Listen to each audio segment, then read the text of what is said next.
Black sable one day, next day it goes into hock. But I'm here. Top billing Monday, Tuesday you're touring in stock. But I'm here. That's Shirley MacLaine putting her unique stamp on a Sondheim classic in the 1990 film Postcards from the Edge. This morning, the irrepressible screen icon is in conversation with our Lee Cowan. And that's my grandmother. At 90 years old. Here I'm just trying to be coy on purpose. Jesus, what a jerk. Veteran actor and Oscar winner Shirley MacLaine was in a spicy mood. We're the nude ones. Laid bare before us were moments in her long career, captured mostly in black and white. Oh, there I wanted to see how my legs photographed. Well, they photographed well. Well, I was born with good legs. When you lead with your legs, a little bit of flirting is likely in the offing. You look just like George Clooney just then. Oh, really? Whoa. Well, thank you. Yeah. Nobody never been this sweet to me before, Dave. And you're sober, too.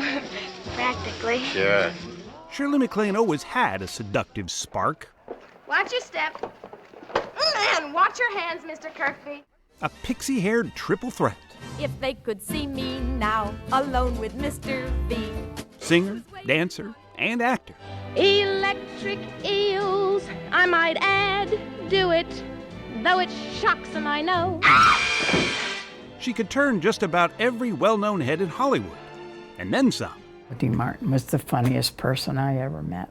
Hey, give me a little kiss. How about it, huh? Sound idea. It's constructive. You wait right there, and I'll be there in a minute. I'll wait for you. And you sort of had a crush, but you said nothing ever. No. I sort of was afraid if I got that close, Mr. Ryder. he would be less funny. Oh, yeah? And I think the humor meant more to me. Her picture of that love not to be, along with hundreds of others, from fellow rat packers to politicians, once adorned MacLaine's home in Santa Fe. She called it her wall of life. I just started filling an empty wall and loved it. She just finished organizing that wall of life into sort of a captioned memoir. Look at my hair. Long red curls. It starts where she did, growing up in Virginia, the daughter of two educators, and... That's you and Warren, right? That's him at the Oh, piano? what do you think?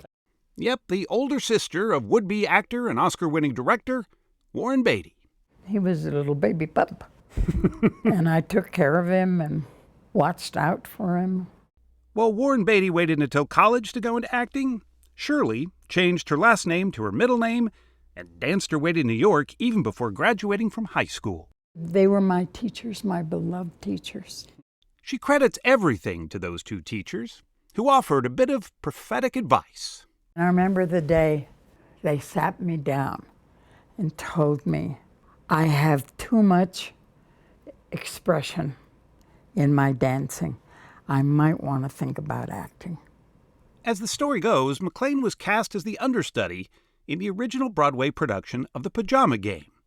When the star, Carol Haney, injured her ankle, MacLaine was thrown on stage. I never had a rehearsal. Not one. No. And you went on with how much notice? 5 minutes. She nailed it, or at least Alfred Hitchcock thought she did.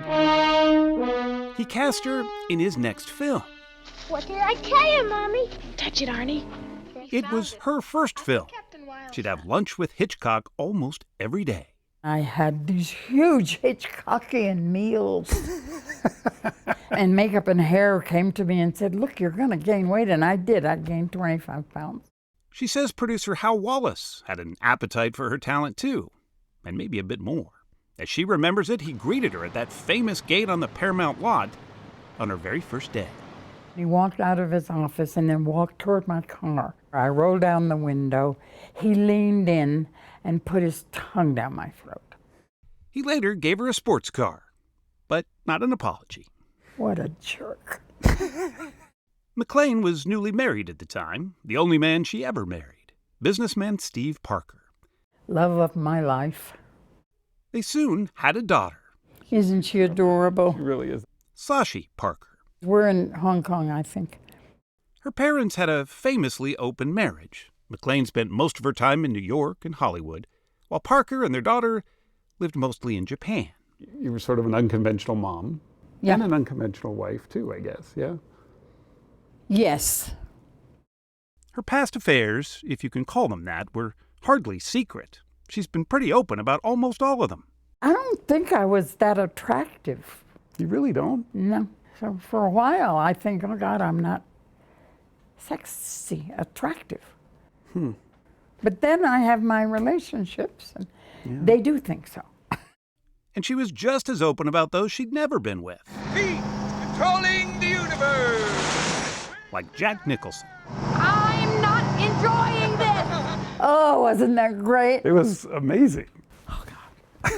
If he wanted to get me on my back, he just had to ask me. When she won her Oscar for that role in Terms of Endearment, she brought him up before her co-star, Deborah Winger.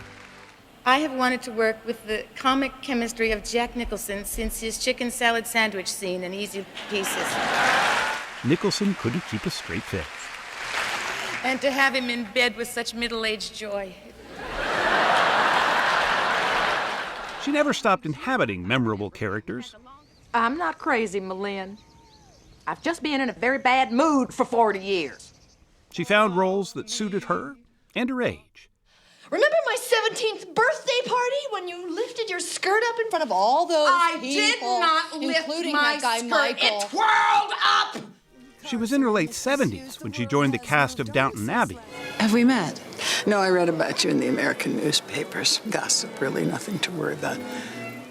And she was in her 80s when she appeared on Hulu's Only Murders in the Building. A cocotini has coconut. That looks like a cup of canal water.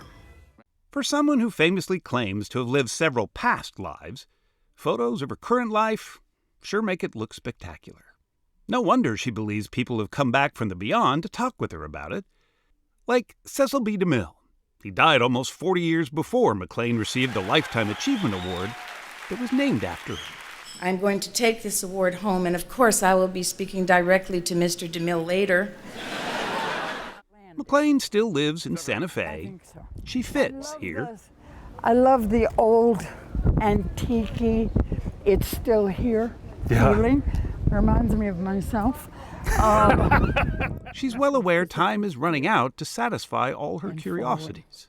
You're very open about saying you're not afraid of dying, and yet Oh, no. I'm kind of interested in going there. to see if you're right about all the stuff you've been... I think so. I think that's a big part of it, yeah. I'm looking forward to being part of the heaven experience. I really am. And I'm here.